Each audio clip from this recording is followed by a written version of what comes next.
What's up, guys? Welcome back to Bible Thump the Duns. Today we read 2 Samuel chapter number 14. And so we're going to get started with the recap. So basically what happens, David has a son, which is what happens when you marry so many people. So he has a son, and his son killed somebody, right? Yesterday. Mm-hmm. Yesterday. So then, well, not like in our chapter yesterday. But so anyway, so his name was Absalom, and so then they exiled him because he murdered. Remember, this was the eye for an eye, a tooth for a tooth, body for a body. Yeah. So he had to run away to a city of refuge. Probably. Yeah. And okay, so then David, he wants to bring him back, but he's also scared of what people would think. Because, on one hand, this is his son, and he loves his son, and he wants his son to be here. But on the other hand, he's, also a king, and he has to be a good king, and not just make exceptions because that's his son. But, because people need to, own up to their actions, because, as we've learned through the many previous chapters of 2 Samuel, there are consequences for your actions. For sure. So then David, he's really thinking about this, and then David's friend Joab sends this widow to him, and she tells him a story that kind of so she tells him a story, and David's like, oh my gosh, that guy's crazy. And then she's like, that's you, David. He's like, oh my gosh, I could not do that. And then he just works out with Joab that he is going to let Absalom come back, but as punishment, he cannot see his father. For a while. Yeah. Mm-hmm. And then what happens? And then Absalom gets so mad that he can't see his father. But also, it tells a little blurb, he grows a family. So time passes. So it's been a while since he's seen his dad. Oh, yeah. They're he has a family. really nice looking. They talk about Absalom really being nice good looking kids. He has a lot of hair. That's a big deal. 5 pounds a year. Yeah. And he shaves it off and starts all over each year. And this is going to be an important thing later. And then he wants to see his dad, and so he goes to Joab, and he's like, I want to see my dad. And Joab doesn't do anything about it, so like any rational person, he burns down Joab's field. Rational, huh? Yeah, Orville does not agree with that. And so he does that to get his attention. And it does. And it works, and he gets to go before the king. But not in the way he wanted. Right.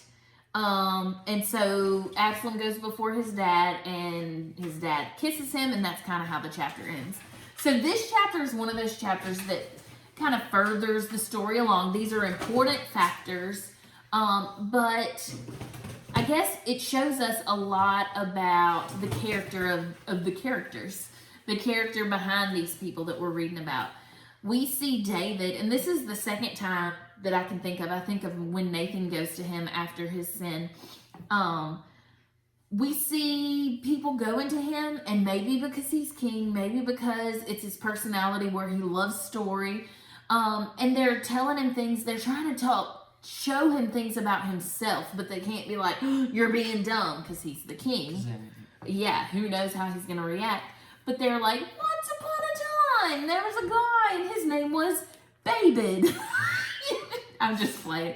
But they tell him these stories, and they help him see reason, and he makes a judgment call, and then they're like, psst, that story was pretend, that story is actually about you. You're the main character of that story. And both times he's like, what? And he sees clearly.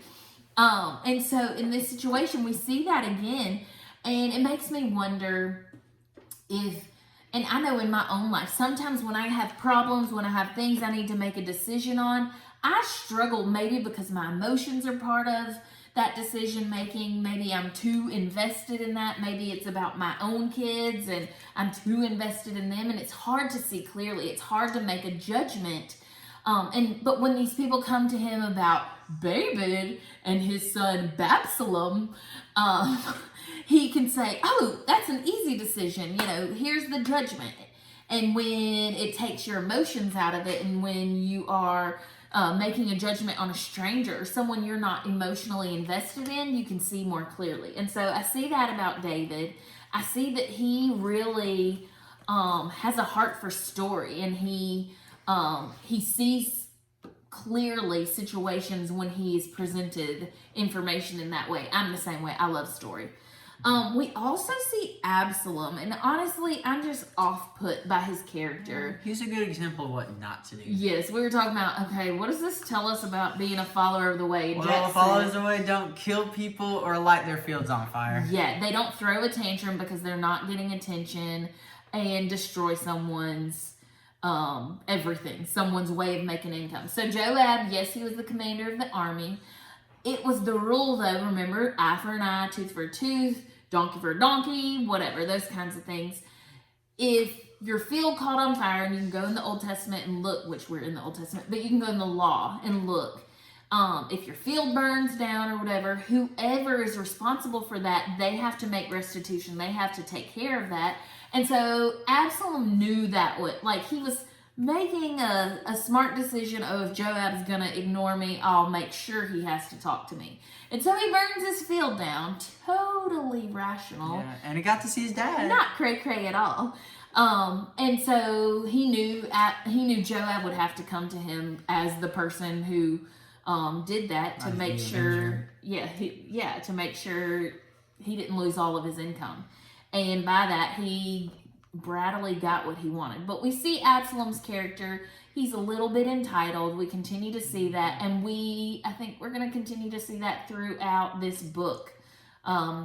He sees something, he wants it. Remember, that was kind of the situation with his brother that he did murder. And so just more sin, more generational sin, and not just sin of the father, but like they take that sin and they get, I don't want to say better at it, they get worse at it. They do it further, they carry it further. So, what would we say about followers of the way? Followers of the way are not like Absalom. They're not like Absalom. Like, if I think about David, followers of the way, they surround themselves with good counsel. And I do think those people who come to him telling them those stories, not about him, but totally about him, those are sometimes good counsel. And they help them to make wise decisions. So that's something. Followers of the way surround themselves with wise people to help them live correctly and live their life, to hold them accountable, I guess is a good way to say that. Followers of the way don't live entitled. Followers of the way maybe are humble, because what we see here in Absalom's life is a pride struggle. Followers of the way need to look at the bigger picture instead of just through their own perspective. That's a good one. All right, friends. So don't kill your neighbor, don't light their fields on fire, and we'll see you tomorrow. Bye. Bye.